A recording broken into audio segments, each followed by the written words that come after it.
He did not long remain there. In fact, he remained only a year or so. The LSO, it seems, would not give him the autonomy he desired in orchestral selection and retention of players. For the rest of his life he became freelance, and his engagements included the LSO, the Liverpool Philharmonic, the BBC Symphony and other British orchestras, as well as overseas tours to the United States, where he continued to be received most enthusiastically. He continued to live in London, but always, as I've said, had a fairly long holiday in Ireland each year. In 1936, Hamilton's health began to fail. He sought the advice of his old school friend, by now the eminent Queen's University Professor of Medicine, Sir William Thomson. To a certain extent he lost energy for his work, but bounced back from time to time and renewed his creative powers in the process. Eventually, however, a brain tumour was diagnosed, but Harty was never to know this. Ironically, his illness and absence from the concert platform gave him time to compose his last original work in 1938, the tone poem The Children of Lear, for soprano and orchestra. The inspiration for this had come a couple or so years earlier on a holiday at Port Ballantrae. A friend, James Moore, and he had gone for a walk along the Blackrock Strand there, and stopped at the entrance to the little local school, and looked at the bas-relief which adorned the entrance hall. This bas-relief of the Children of Lear had been erected by the Macnaughton family, and had been executed by Rosamond Praeger. It gave Hamilton the idea of doing something in music to celebrate a tale he had known from his childhood, the story of Finola and her 3 small brothers, who were turned into swans and condemned to swim forever in the Sea of Moyle, unless they heard the sound of a Christian bell.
Hundreds of years passed, a church was built, and inevitably the bell was rung.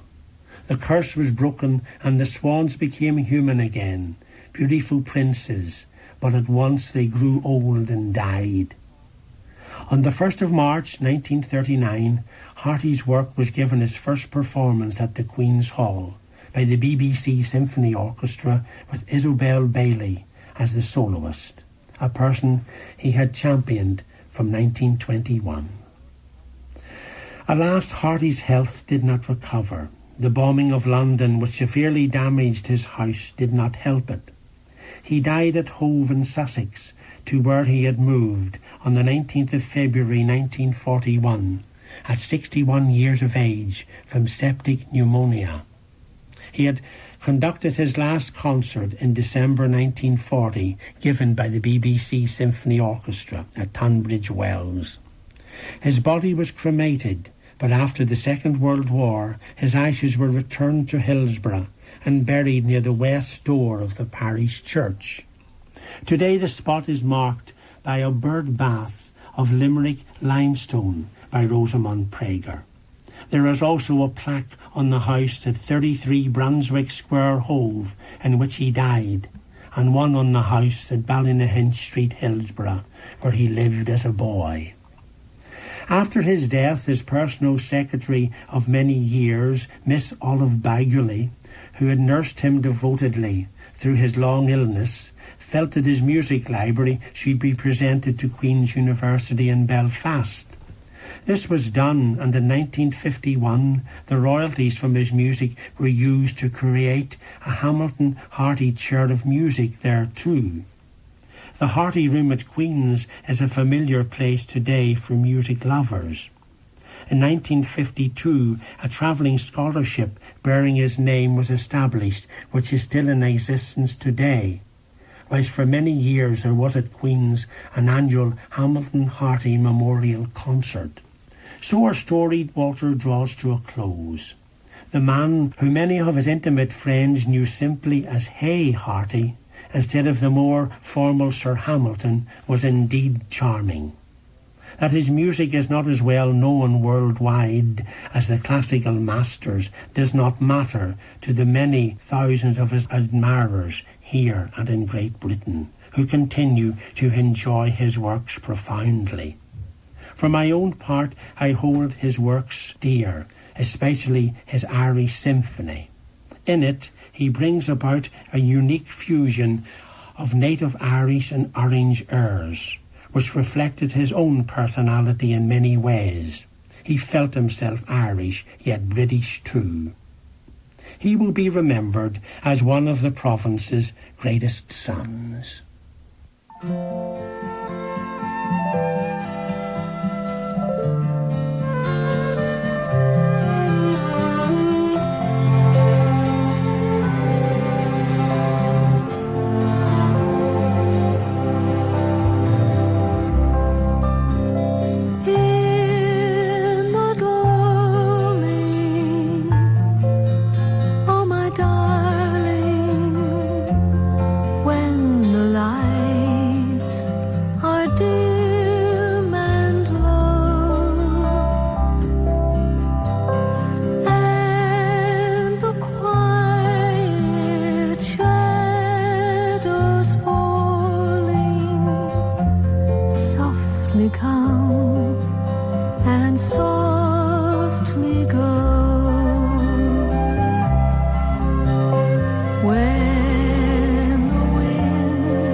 92 to 90.